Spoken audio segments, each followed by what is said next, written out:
TDP అధినేత చంద్రబాబు నాయుడు విదేశీ పర్యటన ముగించుకుని బుధవారం ఉదయం శంషాబాద్ అంతర్జాతీయ విమానాశ్రయానికి చేరుకున్నారు. సార్వత్రిక ఎన్నికల పోలింగ్ అనంతరం అమెరికా వెళ్లిన చంద్రబాబు దాదాపు 10 రోజుల పాటు అక్కడే గడిపారు.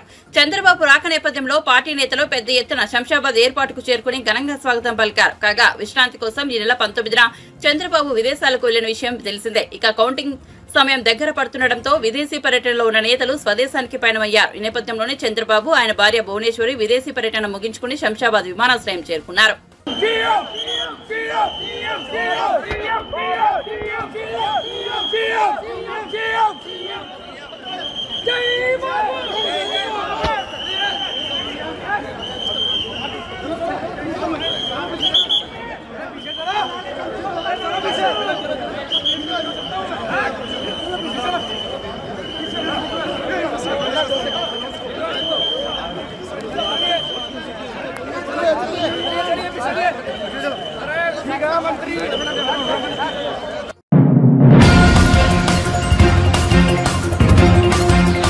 ఆంధ్రప్రదేశ్ లో పోలింగ్ రోజున రెంటచింతల మండలం పాల్వాయి గేట్ పోలింగ్ కేంద్రంలోని ఈవీఎంను ధ్వంసం చేసిన ఘటన వెలుగులోకి రావడంతో పరారైన మాచర్ల వైసీపీ ఎమ్మెల్యే ఆ పార్టీ అభ్యర్థి పిన్నెల్లి రామకృష్ణారెడ్డి నర్సారావుపేటలో ప్రత్యక్షమయ్యారు. ఆయనపై నమోదైన హత్యాయత్నం కేసులో హైకోర్టు నుంచి తాత్కాలిక ఉపశమనం లభించిన వెంటనే అజ్ఞాతం వీడి బయటకు వచ్చారు. 3 కేసుల్లోనూ జూన్ 6 వరకు ఆయన అరెస్టు చేయవద్దని హైకోర్టు ఉత్తర్వులు ఇచ్చింది. హైకోర్టులో ఉపశమనం లభించడంతో రాత్రి 9 గంటల సమయంలో నర్సారావుపేట చేరుకున్న ఆయన స్థానికంగా ఓ హోటల్లో బస చేశారు. ప్రతిరోజు ఎస్పీ ఎదుట హాజరు కావాలన్న కోర్టు షరతు ప్రకారం రాత్రి 12 గంటల సమయంలో పల్నాడు ఎస్పీ మల్లికా గారి ఎదుట హాజరయ్యారు. ఈవీఎంలను పిన్నెల్లి ధ్వంసం చేసిన వీడియో ఈ నెల 21న వీడియో వెలుగులోకి వచ్చింది. దీనిని తీవ్రంగా పరిగణించిన ఈసీ ఆయన అరెస్టు చేయాలని పోలీసులను ఆదేశించింది. అప్పటికే ఆయన పరారైనట్లు గుర్తించిన పోలీసులు పిన్నెల్లి కోసం ప్రత్యేక బృందాలు ఏర్పాటు చేసి గాలింపు చర్యలు చేపట్టారు. అయినప్పటికీ ఆయన చిక్కలేదు.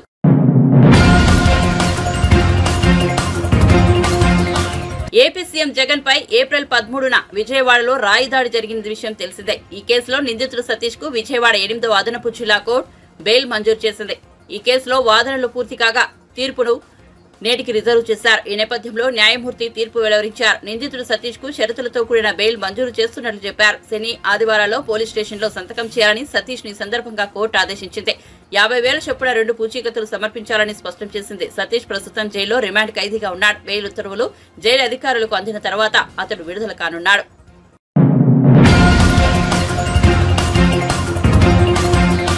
కంప్యూటర్ ఆపరేటర్ ఉద్యోగాల పేరిట మోసపోయిన తెలుగు యువతతో కాంబోడియాలో బలవంతంగా సైబర్ నేరాలు చేయిస్తున్న వైనం ఇటీవల కలకలం రేపింది. దీనిపై టీడీపీ అధినేత చంద్రబాబు మరోసారి స్పందించారు. ఈ అంశంపై ఏపీ సీఎస్ జవహర్ రెడ్డికి లేఖ రాశారు. రాష్ట్రంలో చోటు చేసుకుంటున్న మానవ అక్రమ రవాణా అంశంపై ప్రభుత్వం చర్యలు తీసుకోవాలని స్పష్టం చేశారు. రాష్ట్రానికి చెందిన 100,000 మంది యువకులు కాంబోడియాలో చిక్కుకుని ఇబ్బందులు పడుతున్నారని వివరించారు. కాంబోడియాలో చిక్కుకున్న తెలుగు యువకులను కాపాడి వారిని రాష్ట్రానికి తీసుకురావాలని చంద్రబాబు విజ్ఞప్తి చేశారు.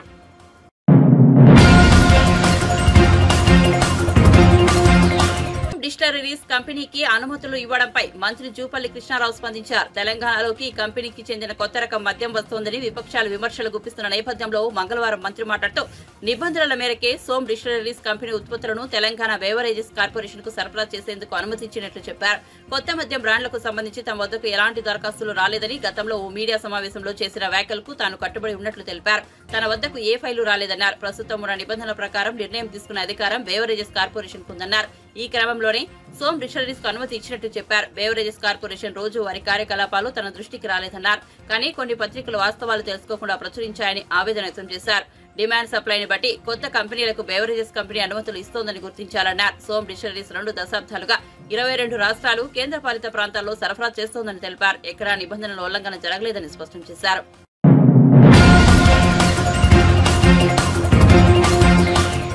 రాహుల్ గాంధీ ప్రధాని అయితే పాత చట్టాలను మారుస్తారని కాంగ్రెస్ పార్టీ సీనియర్ నేత వి హనుమంతరావు అన్నారు. ఆయన మంగళవారం మీడియాతో మాట్లాడుతూ బ్రిటిష్ కాలంలో తెచ్చిన చట్టాలలో మార్పులు చేయాల్సిన అవసరం ఉందన్నారు. అందుకే రాహుల్ గాంధీ వాటిని మారుస్తారని తెలిపారు. నల్సార్ వర్సిటీ వీసీ సూచించిన చట్టాలను మార్పులను స్వాగతిస్తున్నట్టు చెప్పారు. ఫోన్ ట్యాపింగ్ కేసు దోషులను శిక్షించాలని డిమాండ్ చేశారు. ఢిల్లీ మద్యం పాలసీ కేసులో ఎలాంటి పురోగతి లేదన్నారు. నా ఉద్దేశంలో ఈ మార్పు జరగాలి. బ్రిటిష్ రాసిన న్యాయ వ్యవస్థను మార్చాలి. ఇవాళ 3 చట్టాలు తెస్తున్నారు, చాలా మంచి చట్టాలు. అది అందరికీ కూడా తొందరగా. నా కేసు చెప్తా. నేను 2019లో బాబాసాహెబ్ అంబేద్కర్ స్టాచ్యూ వీళ్ళే కూడా కొట్టిండ్రు. దాని మీద కేసు ఏమైందో తెలియదు. కొత్తది నేను తెచ్చి పెడితే దాన్ని కూడా ఎత్తుకపోయి ఇవ్వాలంటే దానికో కూడా ఏది గోషామైల్ పోలీస్ స్టేషన్లు ఉంది. ఏమిటి దీనికి దానికి నేను తిరగంగా మా మీద 18 మంది మీద కేసు పెడితే లాస్ట్లో ఏమిచ్చిర్రు? లాస్ట్లో నాకు ఆ విగ్రహం అయితే ఏది పంజాగుట్ట పోలీసు హనుమంతరావుకు హ్యాండ్ ఓవర్ చేయమన్నారు. కానీ మేము 18 మంది ఇవాళ కూడా కోర్టుకు పోతున్నాం. మళ్ళీ వచ్చే 2 నెలల్లో మళ్ళీ కేసు అదే కేసు. ఇప్పటి వరకు 18 మంది పోవడం, దాని తర్వాత వాయిదా. నేను ఒక హిందీ సినిమా చూసిన, తారీఖ్ పే తారీఖ్ అంటే కోర్టు తారీఖులే ఇస్తుంది, వాయిదాలే వేస్తుంటుంది. జల్దీ ఎందుకు సెటిల్మెంట్ చేయరు? ఇక భూమి తగాదాలు అయితే దేవుడే తెరవాలి. పుస్తకాలు అమ్ముకుంటున్నారు, ఇండ్లు అమ్ముకుంటున్నారు, కానీ నెరవేర్చేది లేదు. ఎందుకు ఈ చట్టాలు ఇంత ఉండి మరి పక్క దేశమైనటువంటి మరి ఆ రాష్ట్రాలలో దుబాయ్ అటువంటి ప్రాంతాలలో ఒక నేరం జరగదేది. నేరం జరిగితే ఏడో మన బ్యాగ్ పెట్టిపోతే అక్కడనే ఉంటుంది. మన దగ్గర నేరాలు ఎందుకు పెరుగుతున్నది? ఎందుకు చంపడం? భార్యను చంపినని ఒకటి, చెల్లెలను చంపినని ఒకటి, అందం చంపినట్టు ఒకటి. ఎందుకు తొందరగా మీరు న్యాయం చేయరు అనేది నా ఉద్దేశం. ఎప్పటి వరకు అయితే ఈ న్యాయం ప్రజలలో నమ్మిక పోతున్నది, ఎందుకంటే నేరాలు పెరుగుతున్నాయి. ఇంకా బ్రిటిష్ చట్టం తీసేయండి. ఇవాళ ప్రజలలో వాతావరణం వేరింది. జనాభా తక్కువ ఉండే అప్పుడు ఇవాళ జనాభా కూడా పెరిగింది.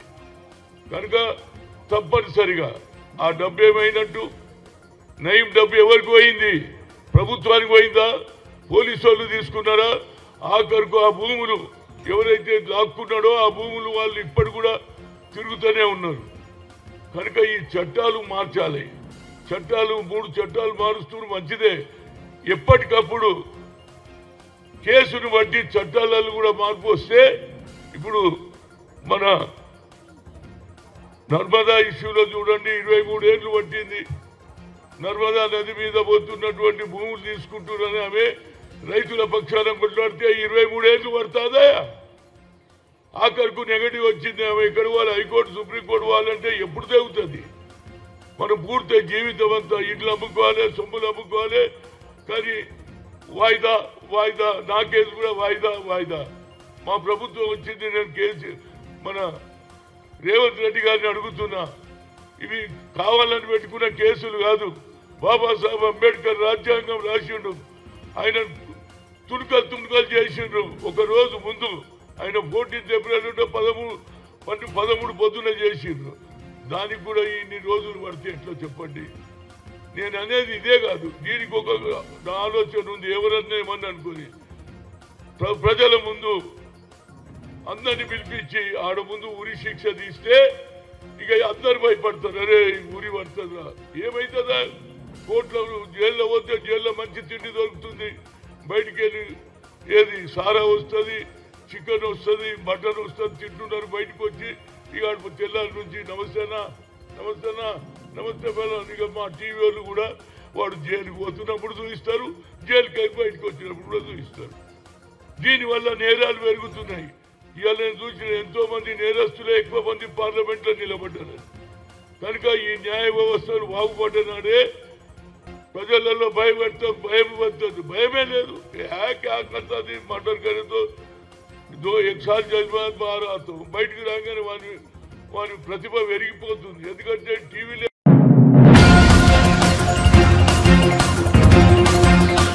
ఎన్నికల కోడ్ ముగియగానే సివిల్ సప్లై భవన్ ను బీఆర్ఎస్ ఆధ్వర్యంలో ముట్టడిస్తామని మాజీ ఎమ్మెల్యే పెద్ది సుదర్శన్ రెడ్డి స్పష్టం చేశారు. తెలంగాణ భవన్ లో మంగళవారం ఏర్పాటు చేసిన మీడియా సమావేశంలో ఆయన మాట్లాడారు. సివిల్ సప్లై శాఖలో జరిగిన అవినీతిపై అన్ని ఆధారాలు బీఆర్ఎస్ దగ్గర ఉన్నాయని కేంద్ర దర్యాప్తు సంస్థలకు ఫిర్యాదు చేయనున్నట్లు వెల్లడించారు. టెండర్ల ధర కంటే అదనంగా మిల్లర్ల ధర దగ్గర డబ్బులు వసూలు చేస్తున్నారని, ఆ వసూలు చేసిన డబ్బును వెంటనే సీజ్ చేయకుంటే ఆందోళనలు చేపడతామని హెచ్చరించారు. పౌర సరఫరాల శాఖ కుంభకోణంపై మంత్రి ఉత్తమ్ నిజాలు మాట్లాడలేదని, దాటవేసే ధోరణిలో ఉండాలని మండిపడ్డారు. టెండర్లను రద్దు చేస్తున్నట్లు ఎందుకు ఉత్తమ్ ప్రకటించలేదని ప్రశ్నించారు.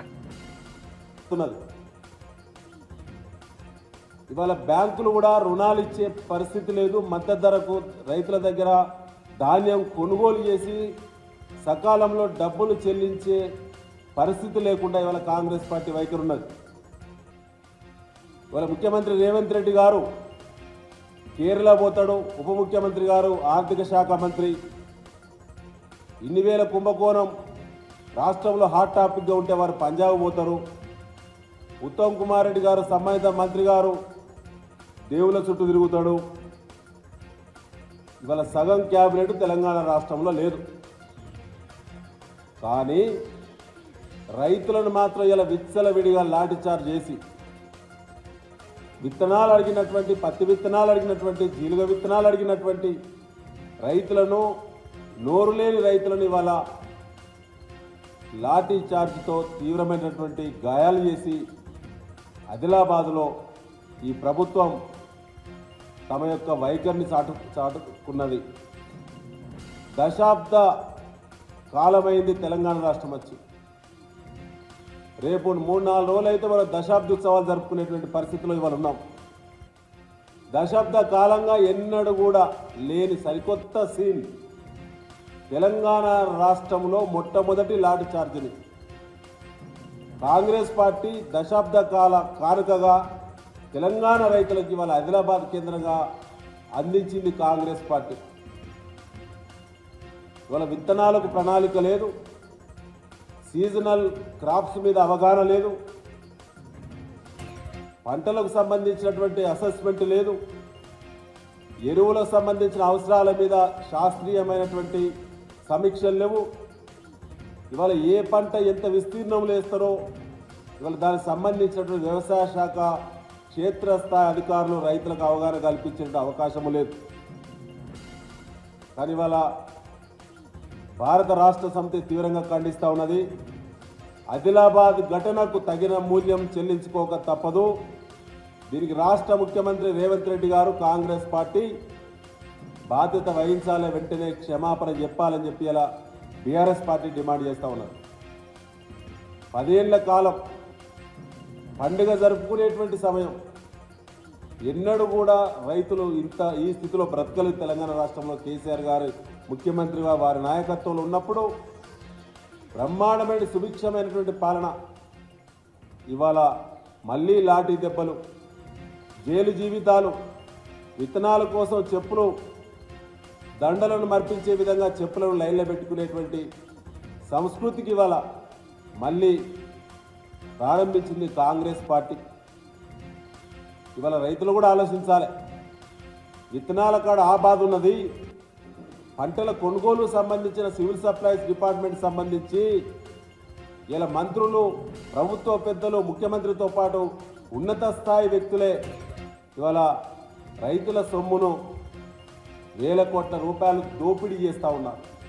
ఇవాళ ఆధారాలన్నీ ముందు ప్రజల ముందు, రైతుల ముందు భారత రాష్ట్ర సమితి పెట్టిన దున్నపోతు పైన వర్షం పడ్డట్టే కాంగ్రెస్ పార్టీ నిలకడ ఉన్న ఒక్క మాట కూడా మాట్లాడతలేదు. కనీసం ఇప్పటి వరకు నిలబడే ఖండన కూడా చేయలేదు. చర్చలో నిలబడే ఖండించలేని స్థితికి కాంగ్రెస్ పార్టీ దిగజారిపోయింది. ముఖ్యంగా మిత్రులారా, ఇవాళ ఎంఎస్పీ ఆపరేషన్స్ లేకుండా కాంగ్రెస్ పార్టీ కుట్ర చేస్తుంది. ఎందుకంటున్నంటే నిన్న ఇవాళ పత్రికల్లో వార్తలు వస్తూ ఉన్నాయి. ఇవాళ ప్యాడీ టెండర్దారులకు సహకరించి అదనపు డబ్బులు వారి లంచాల కోసం, వారి ఢిల్లీ పెద్దల కాకపట్టడానికి సంబంధించిన అదనపు డబ్బులు వసూళ్లకు కనుక సహకరించిన మిల్లులో డిఫాల్టర్స్ కాదట, సహకరించకుండా ఉన్నటువంటి వాళ్ళు మాత్రం డిఫాల్టర్స్గా చేస్తామనేటువంటి వార్తలు జరుగుతూ ఉన్నాయి. దీనివల్ల ఇలా 1850 పైచిలుకు మిల్లులు దగ్గర స్టాక్ ఉంటే ఆ స్టాక్ ఉన్నదని చెప్పి మీరే టెండర్లను పిలిచారు. ఇవాళ ప్యాడీ తీసుకోమని రైతులు గగ్గోలు పెడుతుంటే మీ బిడ్డర్స్ మాత్రం మీకు లంచాలు ఇచ్చిన 100 కోట్ల రూపాయలు ఇచ్చినటువంటి బిడ్డర్స్ మాత్రం అదనంగా 230 రూపాయలు ఇస్తేనే వాళ్ళ అకౌంట్ మేము సెటిల్ చేస్తామంటున్నారు. అయ్యా, మీ ప్రత్యేకంగా మీ సివిల్ సప్లైస్ కార్పొరేషన్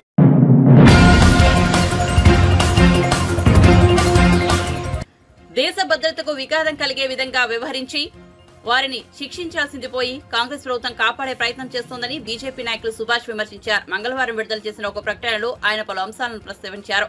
బీఆర్ఎస్ కుంభకోణాలు నేరాల్లో మరో అతిపెద్దది ఫోన్ ట్యాపింగ్ వ్యవహారమని, ఇది దేశానికే మాయని మచ్చ అని పేర్కొన్నారు. మాజీ ముఖ్యమంత్రి కల్వకుంట్ల కుటుంబం, వారి సన్నిహిత పోలీసు అధికారుల బృందం నడిపించిన ఈ వ్యవహారం దేశాన్ని కుదిపేసిందన్నారు. ప్రజాస్వామ్యాన్ని పరిహాసం చేసే స్థాయిలో సెల్ ఫోన్ ట్యాపింగ్లు చేయించడం చూస్తుంటే రాష్ట్రాన్ని దేశం ఎంత ప్రమాదంలో పడుతుందో అర్థమవుతోందని పేర్కొన్నారు. ఇంటెలిజెన్స్ మాజీ చీఫ్ టీ ప్రభాకర్ రావు, భుజరంగరావు, తిరుపతన్న వంటి పోలీసు ఆఫీసర్లతో ట్యాపింగ్ వ్యవహారాన్ని నడిపించి రాజకీయ స్వార్థం కోసం వాడుకుని వ్యక్తిగత స్వేచ్ఛను హరించి దేశ భద్రతకు విఘాతం కలిగించే విధంగా వారిని కాంగ్రెస్ ప్రభుత్వం కాపాడే ప్రయత్నం చేస్తోందని ఆరోపించారు. भारतीय जनता पार्टी तेलंगाना ये आरोप लगाता है कि कांग्रेस और बीआरएस पार्टी एक ही मकसद है उनको कि भारतीय जनता पार्टी का विकास जो तेलंगाना में जो हो रहा है उसको रुकावट डालने के लिए। हम ये पूछते हैं कि जो फोन टैपिंग केस जो हुआ था पिछले बीआरएस सरकार में, केसीआर और उनके गैंग और उनके जो मंत्रिमंडल के मुख्य नेता है और जो पुलिस है, जो फोन टैपिंग केसेस में किया है, उसमें भारतीय जनता पार्टी का वरिष्ठ नेता श्री बीएल संतोष जी के ऊपर भी ये एमएलए पोचिंग केस का जो फ्रेम किया है, आज वही जो पुलिस जो उनको जो मदद किया है केसीआर और उनका गैंग को, आज एक कन्फेशन, एक जो बयान दिया है कि केसीआर को मनाने के लिए, केसीआर के हुक्म का पालन के लिए भारतीय जनता पार्टी का कार्यकर्ता, नेता और सभी के ऊपर फोन टैपिंग केसेस जो लगा है, उसमें श्री बीएल संतोष जी को ट्रैप करके, उनका फोन को हैक करके, टैप करके उनका ऊपर एक झूठा जो आरोप जो लगा है कि एमएलए पोचिंग केस का, ये हम पूछते हैं कि भारतीय जनता पार्टी तेलंगाना पूछते हैं कि रेवंत सरकार क्यों बीआरएस के नेताओं के ऊपर कुछ भी एक्शन नहीं ले रहा है।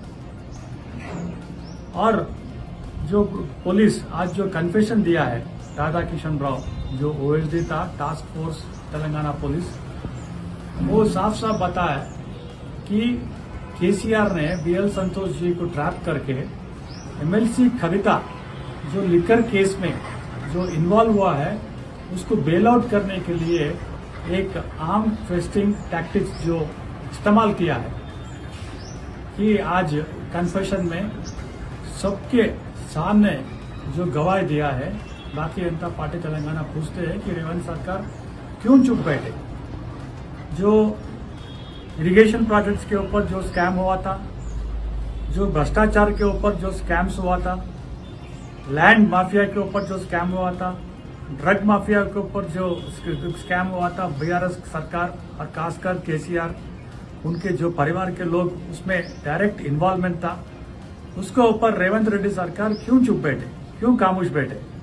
तो हम लोग ये आरोप करते हैं कि आपके बड़े बड़े नेता, कांग्रेस के बड़े बड़े नेता भी ये स्कैम में भी इन्वॉल्व है, इसलिए आप खामोश बैठे हैं। भारतीय जनता पार्टी डिमांड करती है कि ये जो फोन टैपिंग केस का बारे में सीबीआई को सौंपा जाए।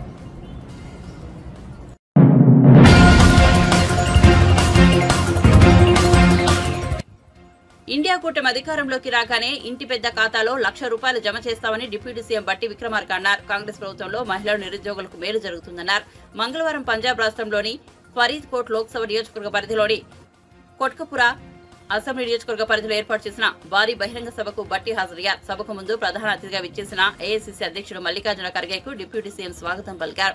ఈ సందర్భంగా బట్టి విక్రమార్క మాట్లాడుతూ కాంగ్రెస్ పేదల కోసం పనిచేస్తుంటే బీజేపీ మాత్రం కొంతమంది పెద్దల కోసం మాత్రమే పనిచేస్తోందన్నారు. ఇక కాంగ్రెస్ సర్కార్ ఎప్పుడూ పేదల గురించి ఆలోచన చేస్తోందని, బీజేపీ ఇప్పటి వరకు పేదలకు రూపాయి కూడా ఇవ్వలేదన్నారు.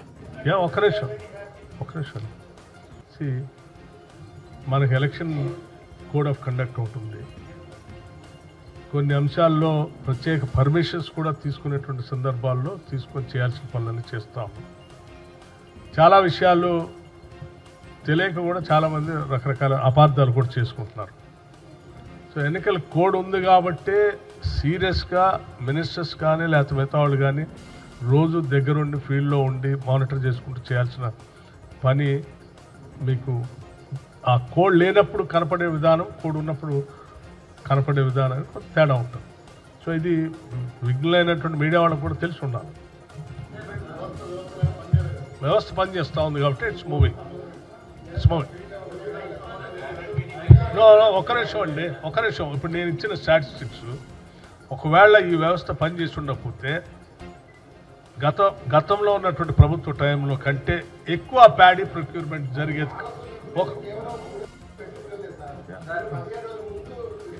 అవునమ్మా, అవును. కాదు అట్లా అంటే అన్ని చోట్ల ఒకటే. తిరుపాల్ గారు, మీరు ఒకటి అర్థం చేసుకోవాలి, అన్ని చోట్ల ఒకటేసారి రావట్లేదు ప్యాడీ. వచ్చి చేస్తున్నారు కాబట్టి ఎంత ప్రొక్యూర్మెంట్ అయింది.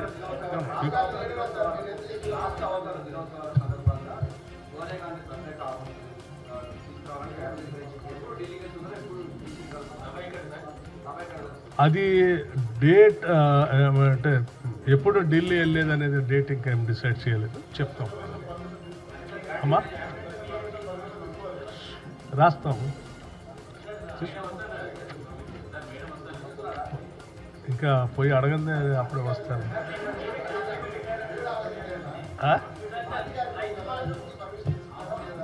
అదే చెప్పా.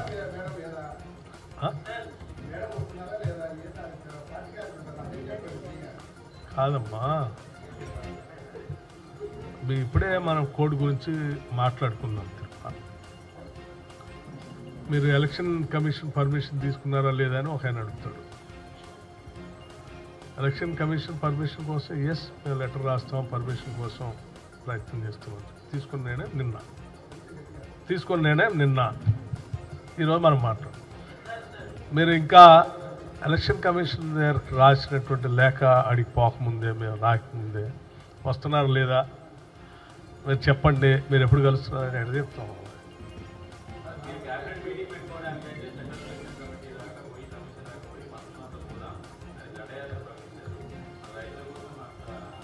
అందుకోసమే కదా తీసుకొని ఇవన్నీ తీసుకొని పీరియాడికల్గా, అందుకోసమే ఇదంతా పీరియాడికల్ పర్మిషన్ తీసుకొని నిన్న క్యాబినెట్లో కూడా డిస్కస్ చేసి నిర్ణయం తీసుకుందాం. ఈవెన్ తడిసిన మొక్కలు ఉన్న దాన్ని కూడా కొనాలని నిర్ణయం తీసుకోవటం అనేది it is a historical decision. One has to appreciate that.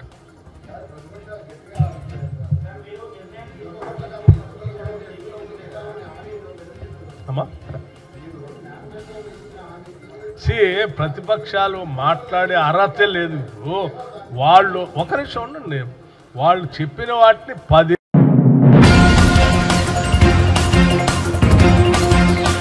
ఓ లక్ష్యం కోసం తనను ఆ దేవుడే పంపారని, తనను తాను దేవుడికి అంకితం చేసుకుంటానని ప్రధాని నరేంద్ర మోదీ ఇటీవల ఇంటర్వ్యూలో చెబుతున్న సంగతి తెలిసింది. దీనిపై కాంగ్రెస్ అగ్రనేత రాహుల్ గాంధీ వ్యంగ్యం ప్రదర్శించారు. పేదలకు కాకుండా ఓ బిజినెస్ మ్యాన్ కు సాయపడేందుకు మోదీని దేవుడు పంపి ఉంటారని ఎద్దేవా చేశారు. మోదీ దేశంలో 22 మంది బిలియనీర్లను తయారు చేశారని, వారికి సంబంధించి 16 లక్షల కోట్ల రుణాలు మాఫీ చేశారని ఆరోపించారు. ఈ విషయంలో మోదీని జాతి ఎప్పటికీ క్షమించబోదని రాహుల్ గాంధీ స్పష్టం చేశారు. తాము అధికారంలోకి వచ్చాక కోట్లాది మందిని లక్షలాధికారుల స్థాయికి తీసుకొస్తానని హామీ ఇచ్చారు. ये है नरेंद्र मोदी का हिंदुस्तान, अरबपतियों का. इसमें गरीबों से बिना पूछे जमीन ली जाती है, सही रेट नहीं दिया जाता, अरबपतियों का कर्जा माफ होता है, गरीबों पर जीएसटी लगता है, और जो भी सपना अमीर लोग देखना चाहते हैं देख सकते हैं, और गरीब लोग गरीबी में फंसे रहते हैं. उन्हीं चमचों ने नरेंद्र मोदी जी से सवाल किया. कहते हैं नरेंद्र मोदी जी, कहा जा रहा है कि हिंदुस्तान में अमीर लोग अमीर होते जा रहे हैं और गरीब लोग गरीब होते जा रहे हैं. इसके बारे में आप क्या सोचते हो? नरेंद्र मोदी जी ने 20-25 सेकंड सोचा, ऐसे सोचा.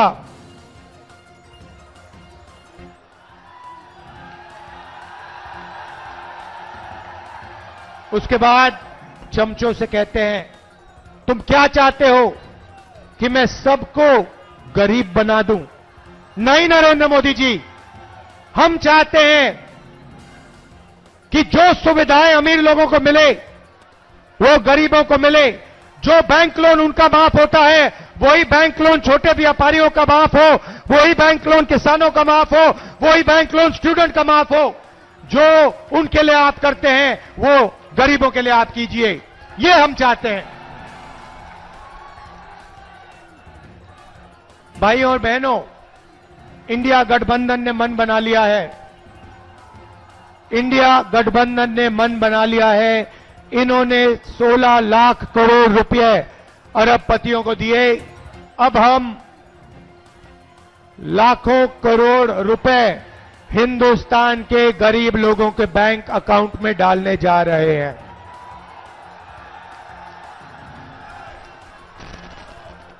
महालक्ष्मी योजना हिंदुस्तान के सारे गरीब परिवारों की लिस्ट बनेगी। हर परिवार में से एक महिला का नाम चुना जाएगा। इस पवित्र काशी में लाखों लोगों के नाम इस लिस्ट पे आएंगे। जिनकी जमीन छीनी गई है, उन परिवारों के नाम इस लिस्ट पे आएंगे। जिन पर गलत जीएसटी लगाई गई है, उन परिवारों के नाम इस लिस्ट पर आएंगे। बेरोजगार युवाओं के परिवारों के लिस्ट के नाम परिवारों के लिस्ट पे आएंगे। और फिर 5 जुलाई को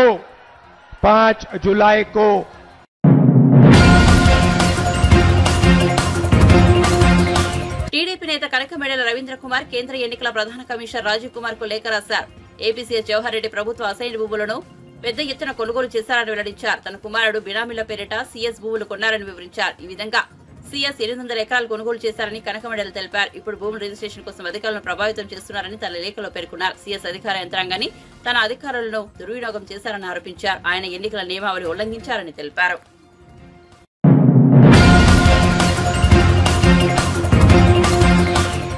అఖిలాండ కోటి బ్రహ్మాండ నాయకుడు శ్రీ వెంకటేశ్వరుడి దివ్య సన్నిధి తిరుమలలో భక్తుల రద్దీ తగ్గితే మంగళవారం శ్రీవారిని దర్శించడానికి జనం ఓ మోస్తరుగా తరలివచ్చారు.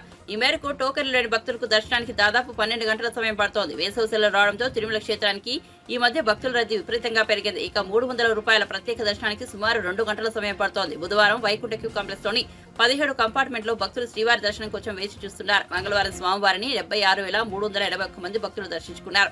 అందులో 33,509 మంది భక్తులు తల నీలాలను సమర్పించుకుని మొక్కులు తీర్చుకున్నారు. తిరుమల శ్రీవారి హుండీ ఆదాయం 3.85 కోట్లు వచ్చాయని టీటీడీ అధికారులు వెల్లడించారు.